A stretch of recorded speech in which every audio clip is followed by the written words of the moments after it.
Good afternoon, everyone. Thank you for joining us today and over the past few days. This afternoon, Rear Admiral John Mauger will be providing an update on the most recent findings from ROV operations in search of the Titan submersible. He will provide a brief statement and provide the opportunity for questions after. Please limit your questions to one per outlet. Following the briefing, the Joint Information Center staff and I will be here to help you with any of your further needs. May I now please introduce Rear Admiral John Mauger.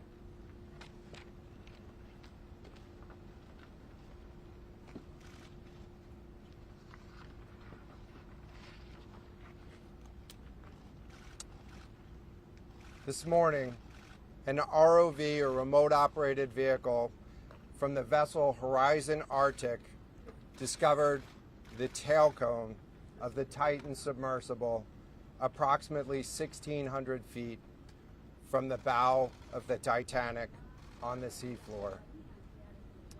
The ROV subsequently found additional debris. In consultation with experts from within the Unified Command, the debris is consistent with the catastrophic loss of the pressure chamber. Upon this determination, we immediately notified the families. On behalf of the United States Coast Guard and the entire Unified Command, I offer my deepest condolences to the families. I can only imagine what this has been like for them, and I hope that this discovery provides some solace during this difficult time.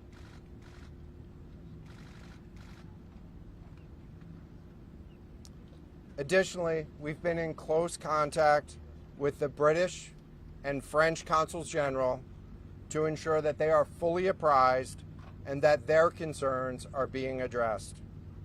The outpouring of support in this highly complex search operation has been robust and immensely appreciated. We are grateful for the rapid mobilization of experts on the undersea search and rescue, and we thank all of the agencies and personnel for their role in the response.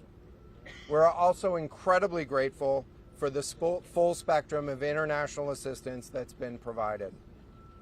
The ROVs will remain on scene and continue to gather information. Again, our most heartfelt condolences go out to the loved ones of the crew. We'll now take questions. John, what other debris have you found? John, what other debris have you found? Can you talk about the delay in reporting the vessel missing and what impact that had on the recovery? This was a incredibly complex case, and we're still working to develop the details for the timeline involved with this casualty and the response. And so we'll provide that eventually. James Matthews from Sky News. John, what other debris have you found? And have you found any trace of those who were on it? So this is an incredibly complex operating environment on the seafloor, over 2 miles beneath the surface. And so the remote operating vehicle has been searching, and it is highly capable. And we've been able to classify parts of the pressure chamber for the Titan submersible. Let me refer to one of my undersea experts here, Mr. Paul Hankin, to talk about the nature of some of the debris.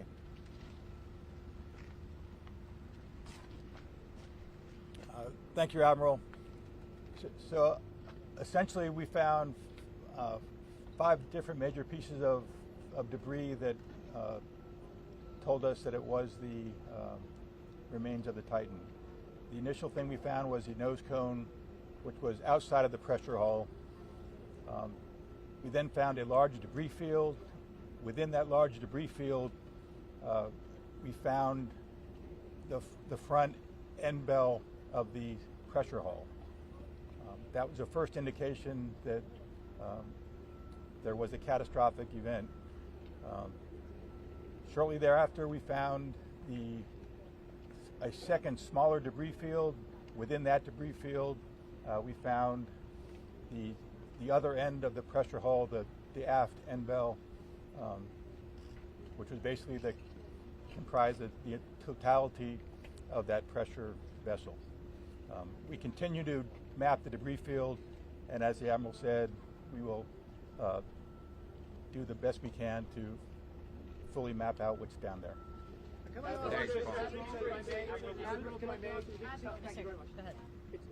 a very difficult question to ask, but it will be an important one for the families, of course. What are the prospects of recovering the bodies of the missing crew? So the questions was related. I'm restating the question from the standpoint of sometimes it's hard to hear the question here. What are the prospects for recovering crew members? And so this is a incredibly unforgiving environment down there on the seafloor, and the debris is consistent with a catastrophic implosion of the vessel.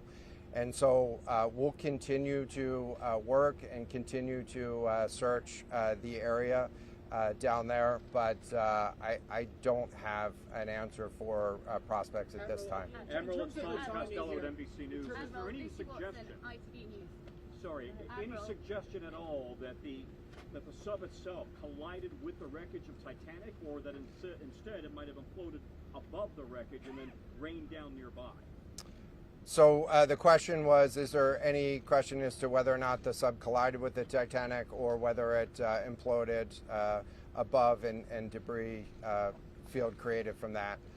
So the location of the Titan submersible was in an area that was approximately 1,600 feet from the wreck of the Titanic.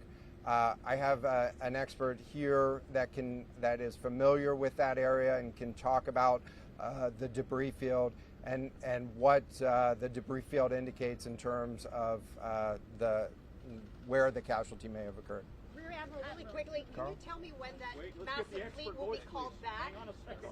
The expert voice is coming up to answer the question. Thank you, Admiral. So the question is, where does the wreck lie in relation to the Titanic? I didn't hear the Admiral's answer. I think 1,600 feet. Was that correct, Admiral? Yep, you got it. So that's off the bow of Titanic. It's in an area where there is not any debris of Titanic. It is a smooth bottom. There, to my knowledge and anything I've seen, there's no Titanic wreckage in that area. And again, 200 plus meters from the bow, and consistent with the location of last communication for an implosion in the water column. And the size of the debris field is consistent with that implosion in the water column. Thanks. Admiral, if I could ask a question, in terms of the timing here, you say that this was a catastrophic explosion. And I know it's early on, but is it your estimation that this happened right at the moment when they lost contact, an hour and 45 minutes after their descent? So the question was about the timing of the catastrophic implosion. Right now, it is too early to tell with that. We know that as we've been prosecuting this search over the course of the last 72 hours and beyond, that we've had sonar buoys in the water nearly continuously and have not detected any catastrophic events when those sonar buoys have been in the water. So. Can you describe what happens from here, sir, in the next days and weeks in terms of finding any more debris? What happens from here? So we will. The question was, what happens from here? What's the next phase? And so right now, again, our thoughts are with the families and making sure that they have an understanding as best as we can provide of what happened and begin to find some closure. In terms of the large process, we're going to continue to investigate the site of the debris field. And then I know that there's also a lot of questions about how, why, and when did this happen. And so, those are questions that we will collect as much information as we can on now, while the governments are meeting and discussing,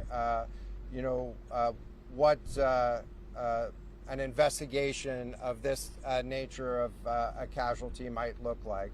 This is something that happened. I'll just remind everybody. This is something that happened in a remote portion of the ocean with people from several different countries around the world, and so it is a complex case to work through. But I'm confident that those questions will begin to get answered. From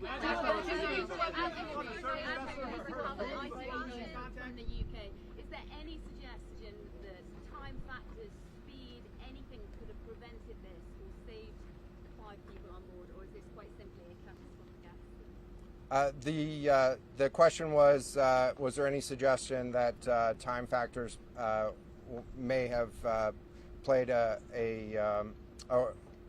role or a consideration in the casualty here? And so the debris field is consistent with a catastrophic implosion of the vessel.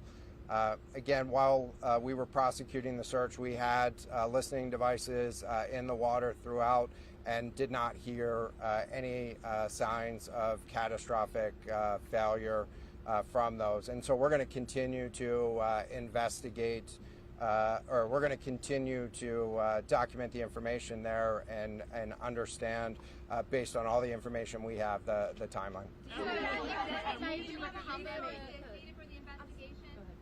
What is the state for the resources required for the investigation? Which ships will be pulling out and coming in? So the question was, what are the resources required for the investigation, and which ships will be pulling out and staying in? And so it's too early for me to talk about an investigation. That's a decision that's going to be taken outside of the search and efforts that I was leading. But we do have a number of vessels. We have 9 vessels on the scene right now. We had medical personnel on scene. We had other technicians on scene. And so we will begin to demobilize personnel and vessels from the scene over the course of the next 24 hours. But we're going to continue remote operations on the seafloor, and I don't have a timeline for when we would intend to stop remote operations on the seafloor at this point. As a result of this, do you think there should be changes in the way these are safety rated or inspected so that this won't happen again? Yeah, the question was essentially about do you think that there should be changes in safety ratings or inspection for these standards? I know that there's a lot of questions about why, how, when this happened, and the members of the Unified Command, have those questions too, as professionals and experts that work in this environment. And this is an incredibly difficult and dangerous environment to work in out there. But those questions about the regulations that apply and the standards, that's going to be, I'm sure, focus of future review. Right now, we're focused on documenting the scene and continuing the subfloor operation. I know we don't know the timing of things. I know we don't know the timing here. We don't know the timing here, but there was the banging noises yesterday that redirected and redeployed the ROVs to this area. Is there anything conclusive in those noises, and did that redirection and then finding this debris field today all help? So throughout the search efforts, we reacted to the information that we had available to us, and while we continue to send it off for deeper analysis. Again, really complex operating environment for us to work in. let me check with the experts, but there doesn't appear to be any connection between the noises and the location on the seafloor. Again, this was a catastrophic implosion of the vessel, which would have generated a significant broadband sound down there that the sonar buoys would have picked up. This will be the last question. Can I just ask you about your comment regarding the family? That dropped into the ocean today. It arrived early this morning. It seems that Swiftly was able to find the debris field. If you talk about the speed of that, and also were all of the assets involved moved as swiftly as possible to the area? Was any help turned away, as some lawmakers have criticized the government? This was a incredibly complex operation, and we were able to mobilize an immense amount of gear to the site in just a really remarkable amount of time, given the fact that we started without any sort of vessel response plan for this or any sort of pre-staged resources. And so the equipment that was brought on site this morning that we were using was a pelagic ROV capable of operating at 6,000 meters, cameras, sonar, other articulating arms and resources on it. And it, we had to transport it here through C-17 aircraft. This is 2 aircraft that it took to get this up here. And so we've really had the right gear on site and worked as swiftly as possible to bring all of the capabilities that we had to bear to this search and rescue effort. And it was just a huge international and interagency effort to make this happen. So I'm really grateful for all of the responders that came out to support this and really search for the vessel. It is a difficult day for all of us, and it's especially difficult for the families, and our thoughts are with the families today. But this was an immense support, and we had the right gear on the bottom to find it. So thank you. Will you attempt to recover the bodies, can we ask you? The victims, will they be recovered? Thank you so much, everyone, for attending this afternoon. There are no future planned press conferences. Updates will be shared to the USCG Northeast Twitter page, and our staff will be available to take down any questions following this. Can you Thank spell you. and give us the names of the 2 gentlemen who spoke? I can get that back to you afterwards, just so I can confirm. Thank you.